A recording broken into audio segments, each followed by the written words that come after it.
السلام علیکم friends this is world reality.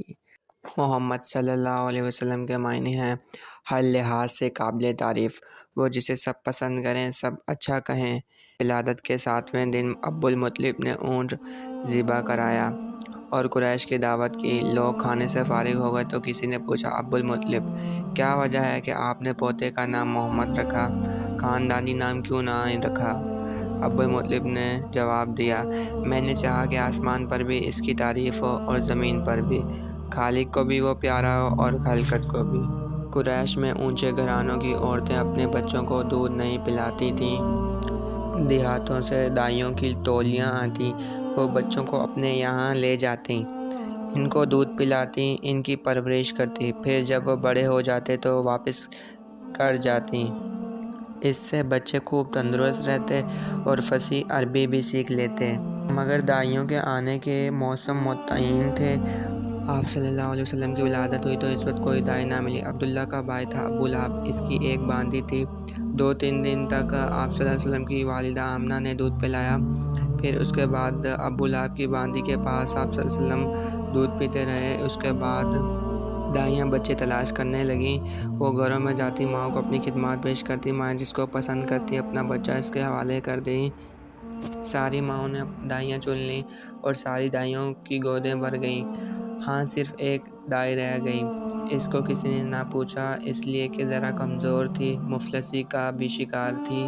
یہ تھی ابو ذؤیب کی بیٹی حلیمہ، اور بچہ بھی صرف ایک ہی رہ گیا تھا کہ دائیاں سے دور ہی دور رہیں اور کوئی اسے لینے کے لیے تیار نہ تھا۔ بچہ تھا عبداللہ کا بیٹا محمد صلی اللہ علیہ وسلم۔ دائیوں نے سنا کہ محمد یتیم ہے، باپ کے سائے سے محروم ہے، اس لیے انہوں نے اس کی طرف توجہ نہ کی۔ انہوں نے اس کی پرورش کو حقیر جانا، اس کو دودھ پلانا بے سود سمجھا۔ وہ بولیں، اس یتیم کو لے کر کیا کریں، اس کا دادا ہمیں کیا دے گا، ماں سے بھی ہمیں کیا ملے گا۔ ساری دائیاں خوش تھیں، لیکن حلیمہ کا شوہر بھی حلیمہ کے ساتھ تھا۔ اپنے شوہر سے کہنے لگی، باخدا مجھے شرم آتی ہے کہ ساری سہیلیوں کی گودیں بھری ہوئی ہیں اور میں ایک جس کی گود خالی ہے۔ میں تو جاتی ہوں اور اس یتیم کو لے آتی ہوں، خالی ہاتھ لوٹنے سے یتیم کو لے جانا بہرحال بہتر ہے۔ محمد صلی اللہ علیہ وسلم سیر ہو چکے تھے تو حلیمہ کے بچے نے بھی جی بھر کر دودھ پیا، حالانکہ اس سے پہلے اسی کے لیے دودھ کافی نہ ہوتا تھا، پیتا، لیکن کبھی سیر ہونے کی نوبت نہ آتی۔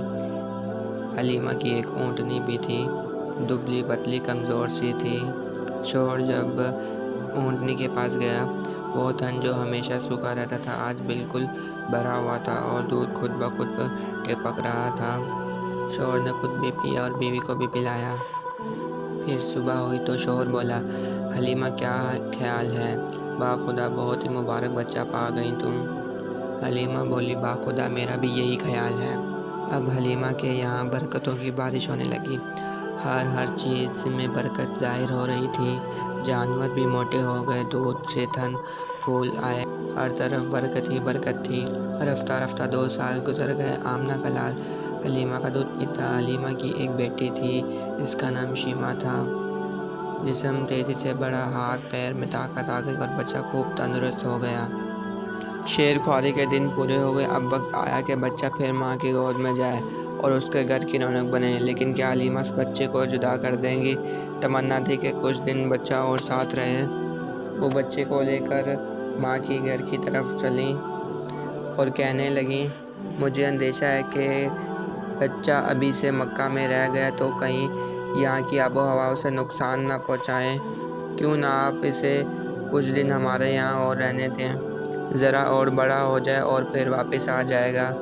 اس طرح وہ ضد کرتی رہیں اور طرح طرح سے مناتی رہیں، مکہ کی آب و ہوا سے ڈراتی رہیں، یہاں تک کہ وہ تیار ہو گئیں۔ اب حلیمہ خوش ہو گئیں اور اسے ساتھ لے گئیں۔ آپ صلی اللہ علیہ وسلم سے حلیمہ کو بے حد محبت تھی۔ آپ صلی اللہ علیہ وسلم کو بھی حلیمہ سے بے انتہا محبت تھی۔ نبوت ملنے کے بعد بھی جب وہ آپ کے پاس آئیں تو آپ میری ماں کہہ کر لپٹ گئے۔ حلیمہ کے لیے محمد صلی اللہ علیہ وسلم کی جدائی سوہانے روح تھی، لیکن کیا کرتیں۔ کہ اب گھر پہنچانا ضروری تھا، مزید رکنا ممکن نہ تھا۔ اب ماں کی ممتا تھی اور دادا کی سرپرستی، دونوں محمد صلی اللہ علیہ وسلم سے بہت پیار کرتے تھے، ہمیشہ اپنی نظروں کے سامنے رکھتے اور ہر طرح سے آپ کا خیال رکھتے تھے۔ آپ صلی اللہ علیہ وسلم 6 برس کے ہو گئے تو ماں کا دل چاہا کہ چل کر شوہر کی قبر دیکھیں۔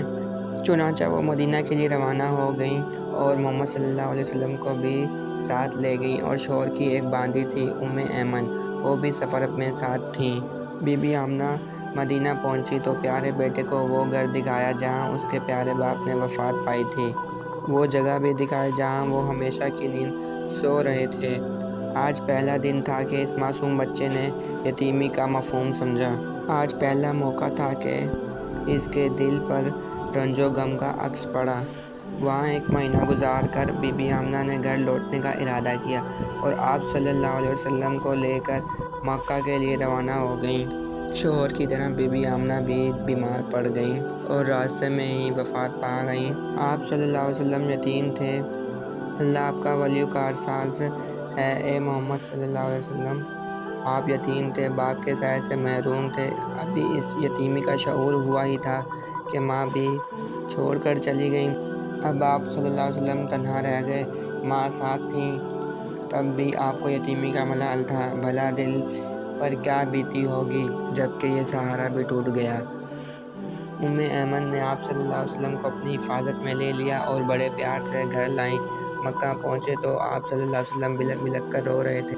اس حادثے کا عبدالمطلب پر بڑا گہرا اثر ہوا۔ آپ صلی اللہ علیہ وسلم کے لیے ان کے سینے میں ماں کی محبت اور باپ کی شفقت ابل پڑی۔ اب وہ آپ پر بے انتہا مہربان ہو گئے، پہلے سے زیادہ آپ پر لطف و کرم کی بارش کرتے، ہر طرح سے دل جوئی فرماتے، اپنی ذات اور اپنی اولاد سے بڑھ کر آپ کی فکر رکھتے۔ عبدالمطلب قریش کے سردار تھے، کعبے کے زیر سایہ اپنی گدی پر بیٹھتے تو بیٹے ادب و احترام میں گدی سے ذرا دور بیٹھے ہوتے، لیکن آپ صلی اللہ علیہ وسلم آ جاتے تو عبدالمطلب انہیں اپنے پاس بلاتے، اپنی گدی پر بٹھاتے۔ لیکن افسوس عبدالمطلب بھی زیادہ نہ ٹھہرے۔ آپ صلی اللہ علیہ وسلم ابھی 8 سال کے ہو گئے تھے کہ دادا بھی چل بسے۔ دادا کی موت آپ صلی اللہ علیہ وسلم کے دل کو سخت صدمہ پہنچایا، ویسا ہی صدمہ جیسے اس سے پہلے ماں باپ کی موت پر ہوا۔ اب آپ میں شعور بیدار ہونے لگا۔ ماں باپ کی آنکھیں بند ہوئیں تو محمد صلی اللہ علیہ وسلم اللہ کی رحمتوں سے محروم نہ ہو گئے۔ اسی کا فضل و کرم تھا کہ آپ صلی اللہ علیہ وسلم کو ایسے دادا ملے جو آپ پر ماں باپ کی طرح مہربان تھے، پھر ایسے چچا ملے جنہوں نے کبھی یتیمی کا احساس نہ ہونے دیا۔ دادا عبدالمطلب کا انتقال ہوا تو ابو طالب نے آپ کو اپنے سائے میں لے لیا۔ یہ عبدالمطلب کے بیٹے تھے، آپ صلی اللہ علیہ وسلم کے چچا تھے۔ باپ نے اپنی موت سے پہلے ان کو آپ صلی اللہ علیہ وسلم کا سرپرست بنا دیا تھا۔ وصیت کر گئے تھے کہ محمد صلی اللہ علیہ وسلم کا خیال رکھنا اور ان کی خیر خواہی میں کوئی کسر نہ اٹھا رکھنا۔ عبدالمطلب آپ صلی اللہ علیہ وسلم کے والد عبداللہ اور کے سگے بھائی تھے۔ عبدالمطلب کی طرح ابو طالب بھی بھتیجے کو مانتے تھے، ہمیشہ اپنے ساتھ رکھتے تھے، سوتے تو ساتھ لے کر سوتے، کہیں جاتے تو ساتھ لے کر جاتے۔ آپ صلی اللہ علیہ وسلم کے آگے نہ ان کو اپنی جان کی فکر ہوتی نہ اپنے بچوں کی۔ ان کو آپ صلی اللہ علیہ وسلم سے اس قدر محبت کیوں تھی؟ وہ دیکھ رہے تھے کہ آپ صلی اللہ علیہ وسلم کے اندر سچائی، ایمانداری، شرافت اور پاک بازی تھی۔ چچا کی سرپرستی میں 4 سال گزر گئے تھے۔ تو دوستو، یہ ویڈیو آپ کو کیسی لگی؟ اپنی قیمتی رائے کا اظہار کامنٹ سیکشن میں کریں۔ نیکسٹ ویڈیو میں ملاقات ہوگی۔ ٹل دین ٹیک کیئر اینڈ اللہ حافظ۔